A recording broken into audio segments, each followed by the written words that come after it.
Hey everyone's fun around. My name is Jordan. This video will be for Saturday's just 2 game slate for the WNBA. Then we have the NBA Finals. I'll do a video for that. And then I don't think there are any games for Monday, but then after, the finals game 7, it's just going to be everyday grind for WNBA until the end of the year. I know I've been kind of off and on during these finals, just pretty much letting some data build up, and now we have over a month's worth, and NBA is over, so a lot more attention is going to be going to the WNBA and all of that. So you will see images that come up on the screen right here. That's from a data app called Outlier. There'll be a link in the description for a 7-day free trial for Outlier. And also, I'm going to do kind of what I did with the NBA, just break down every single game, because with the WNBA the slates are so small. I can talk about the game, I can talk about how teams have done against the spread, all that stuff, and kind of give my lean on the spread that I like, and and just talk about injuries and what I'm looking at. So this first game is the Mercury at the Sky. Mercury are 8.5-point favorites. They are 6-4 against the spread in the last 10, and the Sky are 4-6 in the last 10 against the spread. Mercury just got Kalia Copper back for the past 2 games. She's been on a kind of a minutes restriction, like 18 minutes and then 22 minutes. Once she's back in full swing, this team is going to be dangerous. They already were kind of dangerous when Alyssa Thomas was full go and Satu Sabali were there. But this team can compete. Just with Kalia Copper playing limited minutes, they just beat the Liberty. So they're very strong team. The Sky, the past 2 games have looked pretty competent, but before that they were just getting blown out by really good teams over and over and over again. So my lean here would be towards the Mercury at 8.5, especially with Kalia Copper potentially getting even more than 22 minutes, maybe 28 or near 30. Just getting those minutes boosted up, and they're just so good defensively. Alyssa Thomas was out for a while with an injury, and then she came back, and it's just a completely different team when she is there. She just changes the dynamic of a team, which made her so great with the Connecticut Sun last year. So a play that I like for this game is going to be Alyssa Thomas. Over 8.5 assists, and it's at -105. You can see on the screen I have her past 5 games. That very first game there that you see is versus Chicago, and that was right before she got hurt. She had 15 assists against them. They're giving up the 4th most points and the 4th most assists over the past month to teams, and she returned from injury, had 3 straight games with 10 plus assists, and then just versus the Liberty, who are a great defensive team, they still won the game, but she went under this line. So against a much softer defense where she got 15 assists, I like her to at least get 9 plus, and then double is in the mix. Double is at -105 as well. If you want to go for that, just in case she misses on assist, there's rebounds would be available there to get the double. But this guy actually don't give up too many rebounds. I think a big part of that is they give up a high field goal percentage, so they're not allowing many offensive rebounds, so they're limiting that.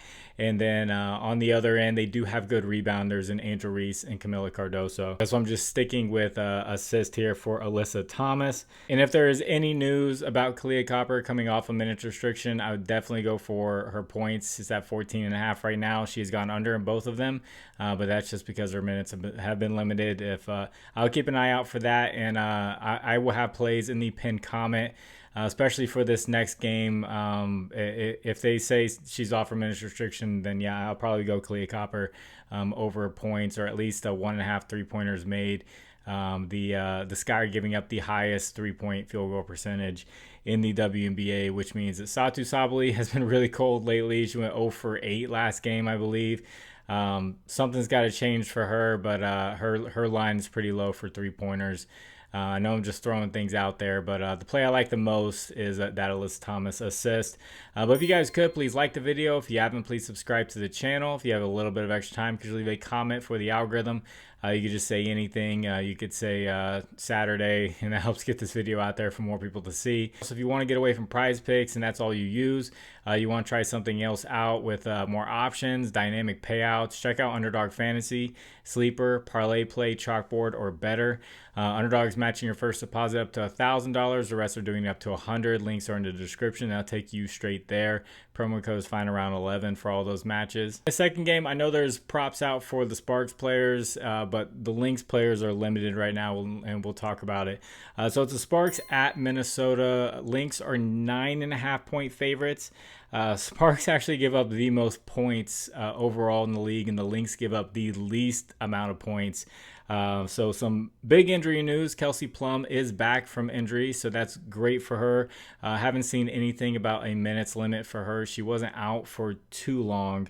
Odyssey Sims and Ray Burrell remain out, so she's going to have a lot of guard duties there. But the big one for this game is Napheesa Collier is questionable, the anchor of their defense, the anchor of their offense. Pretty much changes everything. So they just have her lines out right now just in case she plays. They don't have any of her teammates' lines out. So I'm just going to talk about the game, and once that news is declared, in the pinned comment, I will react to what lines drop based off that injury news. If she does play, I don't want to be that guy that takes the favorites, but in the WNBA, some of these teams are just that bad. I would take 9.5 points for the Lynx. But the Sparks 3-7 against the spread in the last 10. The Lynx 4-6 against the spread. Somebody's got to be really good against the spread. The Lynx are actually 4-1 against the spread in the last 5, so they've gotten a lot better. But that Napheesa Collier news is huge. So if she is out, one of the top scorers for the Lynx is Kayla McBride. She's a great shooter. Courtney Williams usually has a low points line, and her volume would shoot up, and she'd be a good look. Players like Elena and Carlton are just, they show up every once in a while. They're kind of on and off, but they can have huge games.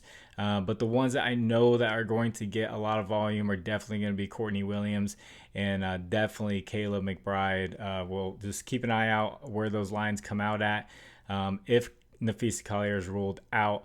And then for the Sparks, if she is ruled out, that makes the defense a lot softer for a player like Rakia Jackson, who has been going off lately. Last 3 games, she's had 30, 18, and 17. And Kelsey Plum was there for a couple of those. So her points line is getting up there to about 14.5. But she has been playing great. She was a rookie last year. I was expecting a sophomore breakout season for her. And she's starting to break out. See how she does in this game against a tough matchup, which would get a lot easier for her, like I mentioned. Dearica Hamby and Azurá Stevens are good options too if Napheesa is not there. I think it's going to be a tough day for Kelsey Plum because the guards, Kayla McBride and Courtney Williams, are great defensive guards. So I think even with Napheesa not there, they could force her hand, and it could look at something like assist for Kelsey Plum if Napheesa Collier is out. I think it's going to be tough for her either way. I think the volume's definitely going to be there. Yeah, if she's got McBride and Courtney Williams on her, she's going to want to feed the easier matchups. Keep an eye out in the pinned comment for that one. I don't have anything that's out right now that I'm like, okay, I definitely would like that with or without Napheesa Collier playing. So if you guys would like to discuss lines further, I have a Discord. Link is in the description. Hop on in there. Talk about NBA Finals Game 7. You talk about WNBA, baseball, all that stuff that's going on. And then as far as a recap goes, I did a video a while back. Caitlin Clark, I had her for rebounds and assists. I know she came up short on that. Alicia Gray for points plus rebounds. I think she came up like 1 shot short. And then Aaliyah Boston, points plus rebounds. She came up 1 shot short as well because Caitlin Clark in that blowout against the Sun, where Caitlin Clark got knocked down. And then in the pinned comment, I had Brittany Sykes for points, and she crushed it. And I had Atlanta Dream for their spread, and they crushed it. So it was just one of those days where the reads that came later were the ones that were better. So just keep an eye out for that pinned comment. and there will definitely be some plays in there, so we will see. I'm gonna get this one edited and get it out to you all. God bless you. It's the final round. My name is Jordan. I will catch you on the next one. Bye.